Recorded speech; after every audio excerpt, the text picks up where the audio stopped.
ఏంటి నాన్న? రండి కృష్ణ, మీ గురించి మాట్లాడుకుంటున్నాం. దేని గురించి నాన్న? నిన్న రాణమ్మ నాకు గుర్తు చేసేంత వరకు దిగుల్లో మీ సంతోషం గురించి పట్టించుకోలేదు. దాని గురించే పంతులు గారిని పిలిపించానురా. బుధవారం ఏదో మంచి ముహూర్తం ఉందంటున్నారు. మీకు ఓకే కదా? లేదు నాన్న, ఈ విషయంలో మేం కావాలని మా వ్యక్తిగత సుఖాల్ని దూరం పెట్టుకున్నాం.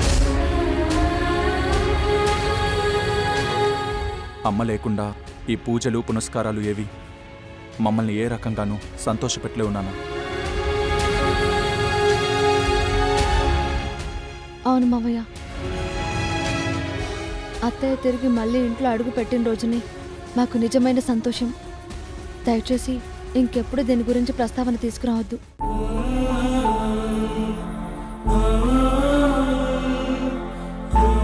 ధర్మతేజ గారు, పిల్లల్ని కాదని మనమేమీ చేయలేం. వాళ్ళ ఇష్ట ప్రకారమే ప్రస్తుతానికి ఈ ముహూర్తాల కార్యక్రమం పక్కన పెట్టడం మంచిది. రాణమ్మగారి పట్ల మీ భక్తి చూస్తుంటే చాలా ముచ్చటేస్తుందమ్మా. రాణమ్మగారు త్వరగా ఇంటికి తిరిగి రావాలని ఆ భగవంతుని కోరుకుంటున్నాను. మంచిది.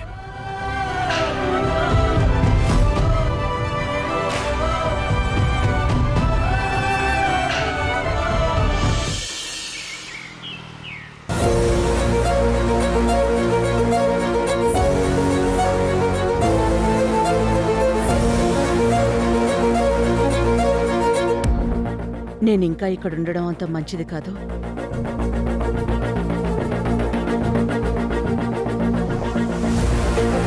అక్క, చాలాసేపటి నుంచి ఏదో దీర్ఘంగా ఆలోచిస్తూ అటు ఇటు తిరుగుతున్నావు. ఏమైందక్క? ఏమైంది మేడం? ఎందుకలా ఉన్నారు? అమృత, లక్ష్మి, నేనిక్కడికొచ్చిన తర్వాత మీరు నాకు చాలా దగ్గరయ్యారు. అలాంటి మీ దగ్గర నేను నిజం దాచడం కరెక్ట్ కాదు. ఏంటో చెప్పండి మేడం. ఇక మీదట నేను ఈ జైల్లో ఉండబోవడం లేదు.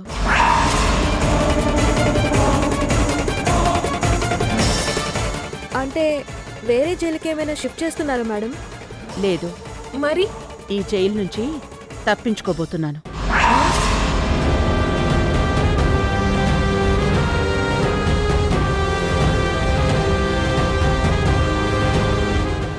ఏంటి మేడం మీరు మాట్లాడేది? జైలు నుంచి తప్పించుకుంటున్నారా? ఎలా? అది చాలా డేంజర్ అక్క. నేనన్నీ ఆలోచించే ఈ నిర్ణయం తీసుకున్నాను.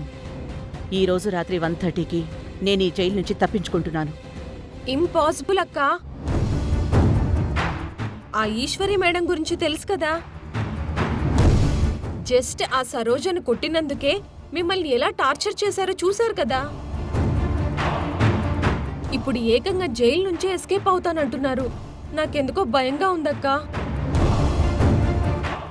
అవును మేడం, ఇదివరకు కూడా ఇలాగే ఒక ఖైదీ తప్పించుకోవాలని చూస్తే ఈశ్వరి మేడం వాళ్ళని కొట్టి శాశ్వతంగా నడవలేని పరిస్థితికి తీసుకొచ్చింది. జైల్లో అందరూ చెడ్డవాళ్లే ఉండరు, కొందరు మంచివాళ్లు కూడా ఉంటారు. వాళ్ల మూలంగానే ములాఖత్లో ఒక వ్యక్తిని మీట్ అయ్యాను. అతని హెల్ప్తోనే ఈరోజు 1:30కి నేను తప్పించుకోబోతున్నాను. మీరు నా గురించి భయపడకుండా జాగ్రత్తగా ఉండండి. దీని గురించి నేను మీతో ఏం చెప్పలేదు, మీరు వినలేదు. ఇప్పుడు నువ్వు పారిపోయినంత మాత్రాన నిన్ను వదిలేస్తారా అక్క? మళ్ళీ పట్టుకుంటారు కదా.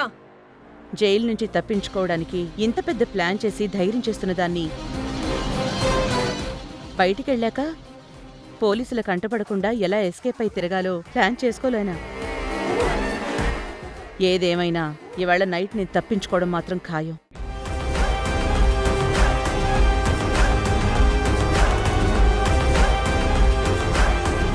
అక్క ఏదో పెద్ద ప్లాన్తోనే ఉంది, అందుకే ఇంత కాన్ఫిడెంట్ గా చెప్తుంది. అవును,